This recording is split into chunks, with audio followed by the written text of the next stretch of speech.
ایسا منظر، اللہ اکبر، آدمی کے ہاتھ میں کھانا تو آ رہا ہے لیکن جان ختم ہو رہی ہے تب کھانا آ رہا ہے۔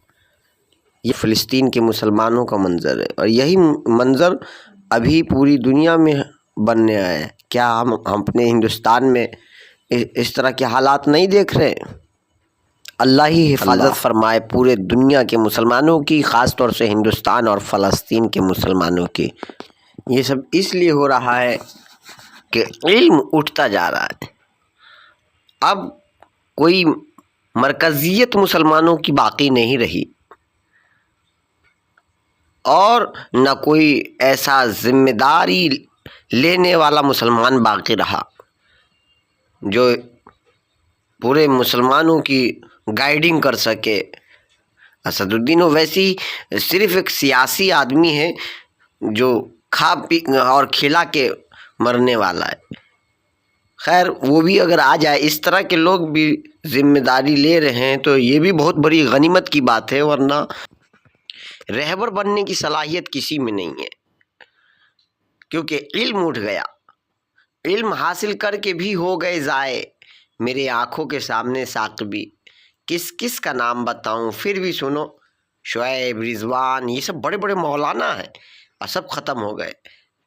فلاں ابن فلاں، امامت و خطابت بھی علم کے پھیلنے کا ذریعہ نہ رہا دور جدید میں، کہ یہ بھی ایک نوکری ہے جس سے انسان ترقی نہیں کر سکتا۔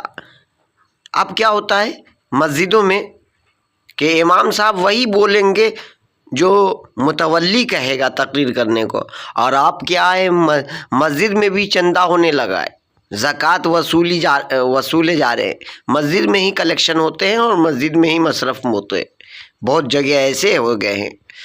تو یہ بھی ایک نوکری بن گیا ہے، اور نوکر کبھی ترقی نہیں کرتا ہے، نوکری کرنے والا کبھی فلاح نہیں پاتا ہے، اس کا ذہن اسی میں الجھ کے رہ جاتا ہے۔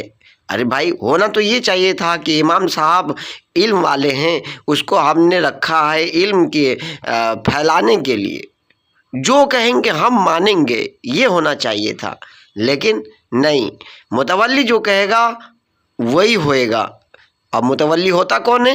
جاہل لوگ ہوتے ہیں۔ متولی ہے کون؟ بے عقل لوگ ہیں۔ متولی ہے کون؟ پیسے پہ ناچنے اور نچانے والے لوگ ہیں۔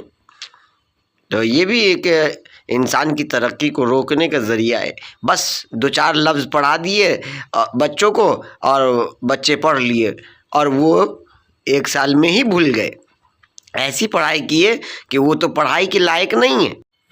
امام کی قدر کرنی چاہیے۔ امام اپنے نوکر سمجھتے ہیں لوگ، ناک کا نیٹا سمجھتے ہیں، جب چاہا پھینک دیا، جب چاہا نہیں۔ اب تو کیا ہو گیا، ایک چلہ لگا لیا اس کو امام بنائے جا رہے ہیں۔ ہمارے پاس بہت ساری جگہ سے امامت کی بات ہوئی تو کہہ رہے ہیں کہ آپ چلہ لگائے ہیں، سال لگائے ہیں، یہ ہے آج کا دور۔ عالم مفتی کی اب ضرورت نہیں رہی، آپ صرف کس کی؟ جس نے چلہ لگا لیا ہے، قرآن کو زیادہ سے زیادہ حفظ کر لیا ہو اور چلہ لگا لیا ہو، وہ امامت کرے گا۔